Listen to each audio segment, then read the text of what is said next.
Olá, seja muito bem-vindo ao nosso canal, que a paz do Senhor esteja sobre nós, esteja sobre a sua família, pela qual oramos. A Primeira Igreja Batista em Cabo Verde, com prazer, tem orado pelas famílias da igreja e pelos seus familiares, crendo que a oração pela família é uma herança eterna e Deus, no seu devido tempo, está e continuará atendendo essas orações. Então, nós queremos continuar neste canal sempre pensando em temas bíblicos que nos levem a um retorno à essência do Evangelho, à essência do cristianismo bíblico, que foi chamado por um grande autor, teólogo, puro e simples. Cristianismo puro e simples, o cristianismo que foi descrito no Novo Testamento, aquilo que Jesus deixou, os seus ensinamentos.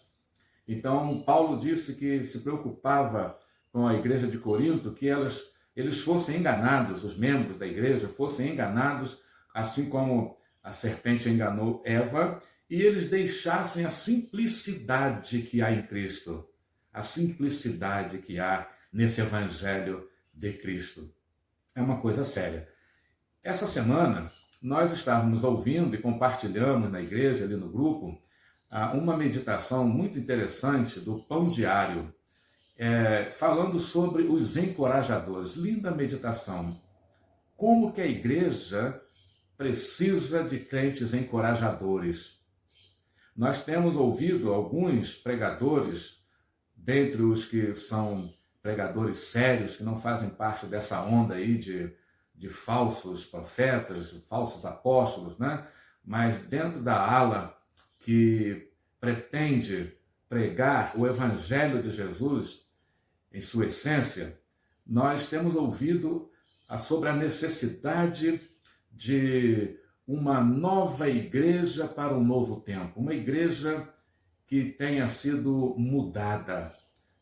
Essa pandemia tem trazido muitas reflexões, preocupações, desafios, e a igreja que vai viver nesse mundo pós-pandemia, que nós nem sabemos ainda como vai ser, muita coisa vai mudar, está mudando e vai mudar. A igreja precisa, as igrejas precisam ter uma nova atitude. E nós temos pensado, com muitos outros, graças a Deus, não sozinhos, né? Somos ninguém para ter assim a chave de nada, nada disso. Mas nós temos pensado que esse novo, essa nova postura da igreja deve ser a velha postura. O novo não está lá na frente, está lá atrás. Como diz um velho hino, né? Eu amo a mensagem da cruz, a velha mensagem da cruz. Então, o novo não é uma novidade, o novo já foi revelado, o novo já está revelado. E aqui, na carta de Paulo aos Colossenses, nós vamos ver a necessidade que a igreja tem, a necessidade. E ao ouvir aquela meditação do Pão Diário sobre os crentes encorajadores, nos lembramos de um movimento que surgiu nos anos 80, e eu estava lá dentro daquele movimento, aliás, finalzinho dos anos 70, né? Ainda adolescente, começamos a participar de alguns movimentos de vigília e de louvor, e dali o movimento foi crescendo, e foi chamado Movimento de Louvor, mais tarde Avivamento através do Louvor, e os anos 90 esse movimento se espalhou, varreu quase todas as denominações evangélicas, e muitos ficaram entusiasmados, numa euforia, né?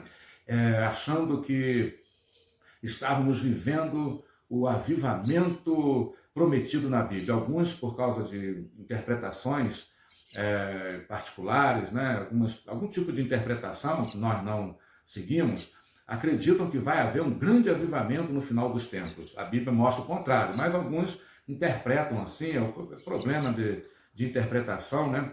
Muitas doutrinas surgem em cima de interpretações isoladas, em textos isolados, e não seguindo o contexto das Escrituras, né, da Bíblia, e aí surgem doutrinas, e aí muitos acreditavam euforicamente, estamos vivendo o avivamento, né? E realmente esse movimento fez uma agitação, encheu as igrejas se enchiam de gente que era atraída pelo louvor, essa expressão era usada, né? Temos que atrair os jovens. A evangelização foi colocada de lado, porque agora a moda era atrair pelo louvor, atrair as pessoas pelo louvor. E assim aconteceu. E as igrejas se encheram realmente. Hoje nós vemos o resultado, que o resultado não é visto no momento, né, que acontece certos movimentos, né? Lá na frente a gente vai ver, 20, 30 anos depois a gente começa a ver o resultado.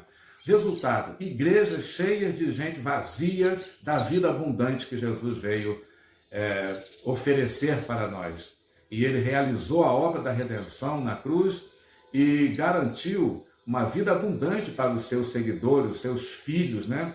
Mas, infelizmente, isso não aconteceu. Vemos hoje igrejas cheias de gente vazia dessa vida abundante, com raízes fraquíssimas, muito tenras, né? As raízes não estão, como diz Paulo aqui aos Colossenses capítulo 2, não estão enraizadas naquela rocha que é Cristo, não estão firmados nessa rocha que é Cristo.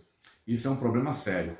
2 erros cometeram aqueles que eram líderes nesse movimento, né? Em geral, dentre outros. O primeiro erro, criar uma falsa dicotomia entre a adoração e a teologia. A teologia passou a ser quase que demonizada.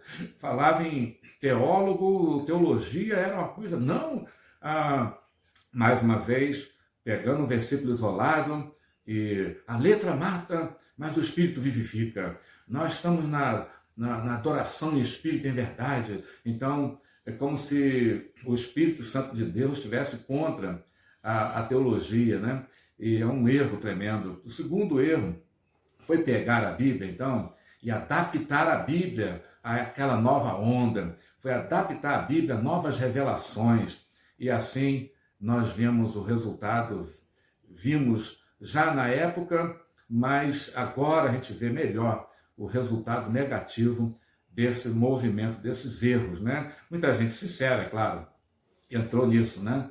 E outros entraram por outras razões, não por ingenuidade. Alguns foram por ingenuidade, outros não. Tinha intenções realmente de deixar o povo longe da reta interpretação da palavra de Deus, porque aí era mais fácil controlar, né? Deus já tinha dito lá no Velho Testamento que o povo erra por falta de conhecimento. O seu povo erra por falta de conhecimento. Pastor Fausto Aguiar, dirigindo um retiro de pastores em Minas Gerais, em Belo Horizonte, Ravenna, uma vez ele disse, e foi ali no final dos anos 90, ele disse: nunca vivemos uma época de tamanho analfabetismo bíblico como nós estamos vivendo agora. Lá no final dos anos 90, a coisa já estava desse jeito. Você acha que melhorou? Não, piorou.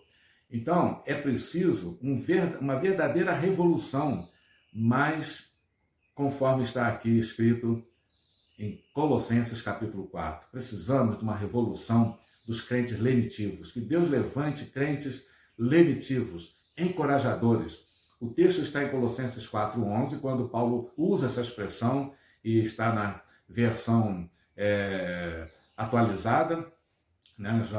João Ferreira de Almeida, revista e atualizada. Então ele diz assim, que Jesus, conhecido por justo, e os quais, ele tinha falado outros nomes, é bom ver o capítulo todo de Colossenses 4, ok? Jesus, conhecido por justo, os quais são os únicos da circuncisão que cooperam pessoalmente comigo pelo reino de Deus. Eles têm sido meu lenitivo, meus encorajadores, os únicos que cooperam pessoalmente comigo. Não é aquela cooperação, oi Paulo, tudo bem? Escrevi uma cartinha para você, mandar um abraço para você, estou cooperando. Não, cooperavam pessoalmente, arriscavam as vidas, colocavam a cabeça a prêmio, né? E enfrentavam oposição, perigos, para estarem pessoalmente, juntos, na luta, na batalha, pela propagação do evangelho em sua essência. E foram chamados de lenitivos. Por que a igreja hoje, mais do que nunca, sempre precisou, mas hoje precisamos de uma revolução de crentes lenitivos? Porque esses crentes lenitivos, eles não são daqueles que estão atrás de ondas, não é? Atrás de movimentos.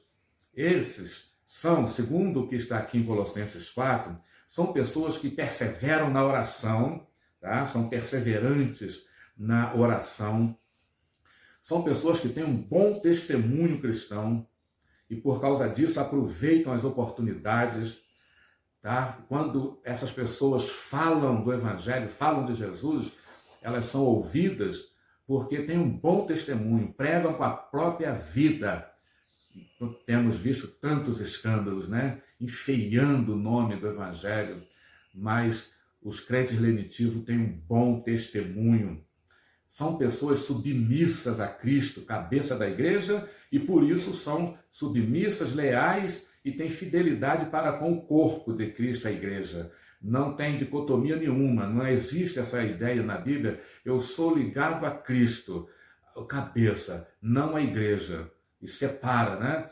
Como se Cristo fosse um monstro, a igreja fosse um monstro que só tivesse cabeça, não tem corpo. Não, é preciso estar ligado a Cristo e ligado, submisso, fiel, leal à igreja de Cristo, a verdadeira igreja de Cristo, que é o corpo de Cristo. Esses são, como já vimos aqui no versículo 11, cooperadores, cooperam juntamente, estão juntos, estão no mesmo barco, não estão na arquibancada apontando erro e criticando, estão lá no campo, estão no campo de batalha. E Paulo usa essa expressão aqui aos Colossenses, lutando em oração. No capítulo 2, ele fala de Epáfras, que lutava em oração pela igreja, pela maturidade da igreja e das igrejas, né? E a maturidade é o objetivo, exatamente, a maturidade é o objetivo desses cooperadores, desses encorajadores, desses lenitivos. É disso que precisamos, igrejas que tenham crentes lenitivos, que tenham a maturidade cristã como objetivo da sua vida, não a onda, não sacudir o corpo e atrás de ondas, de movimentos vazios, mas vida realmente abundante, que busquem essa vida, essa maturidade cristã, que sejam cooperadores, que encorajem os outros, sirvam de encorajamento para os outros, são submissos a Cristo e à igreja, têm um bom testemunho, perseveram na oração. Que Deus nos abençoe, que Deus levante crentes lenitivos, que nós queiramos sempre ser esses crentes lenitivos. Amém.